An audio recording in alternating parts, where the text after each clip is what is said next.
Hello everyone, good morning. কেমন আছো সবাই তোমরা? আজকের দিনটা একটু অন্যরকম। আজ বর ঘুম দিয়ে উঠেই বলেছে ঝপঝপ রেডি হবে আর খুব ফাস্ট একটা জায়গায় আমরা যাব। সেই জন্য ওকে আজ কিচ্ছু সময় হয়নি, কোনো রকমের রেডি করিয়েছি, স্মুদি খাইয়ে দিয়েছি আজকে সকালবেলা শর্টকাট। আর আজকে এখন কোথায় যাচ্ছে আমি নিজেও জানি না। তারপরে বাড়ি দিয়ে বেরিয়ে জানতে পারলাম যে আজ আমরা লোকনাথ বাবার মন্দিরে চাকলায় পুজো দিতে যাচ্ছি।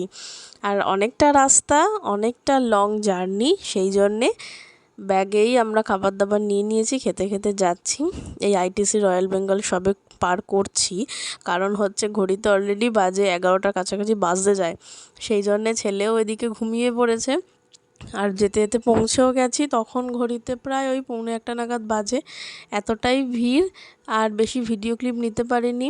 আর প্রচণ্ড গরমও লাগছে, আর গরমটাও সেরমভাবে পড়ে গেছে, সেই জন্যে বড় লাইন দিয়েছে। আর ছোট্ট একটা ভিডিও ক্লিপ শেয়ার করলাম, যেখানে লোকনাথ বাবার মুখটা ভালো করে দেখা যাচ্ছে না।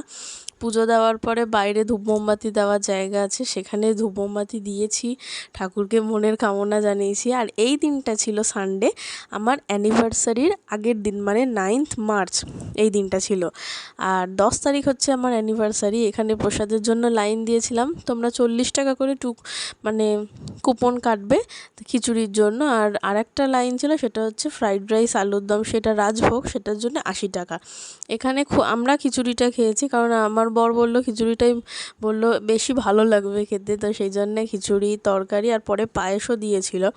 দুষ্টুকেও খাইয়েছি, আর খুব মজা করেছি সারা দিনটা। এখনও অনেক ঘোরা বাকি। আর এটা ঠিক খাওয়ার ঠিক পিছনের জায়গাটা, এখানে তোমার নানা রকমের খেলনা বসেছে, আর আমার দুষ্টু তো খেলনার দিকেই আগে যাবে।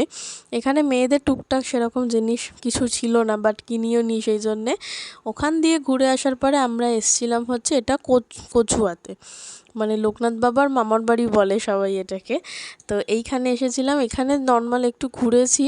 ঘুরে বেড়ানোর পরে তারপর আবার প্ল্যান চেঞ্জ হয়ে গেছে। সেখান থেকে গেছি আমরা কোথায়, দাঁড়াও দেখতে পাবে, দাঁড়াও তোমাদেরকে আগে ভিডিও ক্লিপটা দেখাই। এই দেখো, এটা হচ্ছে টাকি রাজবাড়ি ঘাট, সেইখানেই আমরা গেছিলাম, মানে ইন্ডিয়া আর বাংলাদেশের বর্ডার। এই যে দেখতে পাচ্ছ নৌকাগুলো, এই নৌকাগুলোই সব ইন্ডিয়ার পতাকা লাগানো, কারণ আমরা এদিকের মানুষ, ওই জন্য এখানে বেশিক্ষণ নিচটা দাঁড়াতে দেয়নি। সেই জন্যে আবার মানে ওখানকারের পুলিশগুলো বললো যে আপনারা উপরে উঠে যান। সেই জন্য আমরা উপরটায় উঠে একটু ভিডিও করলাম, ছবি তুললাম, আর একটু ফুচকা খাওয়া দাওয়া করে বেরিয়ে পড়লাম বাড়ির উদ্দেশ্যে। আর বাড়ির উদ্দেশ্যে আসার পথে দুষ্টু আবারও ঘুমিয়ে পড়েছিল, আর অনেকটা সন্ধে হয়ে আসছিল। ও খুব মজা করেছে সারাদিন।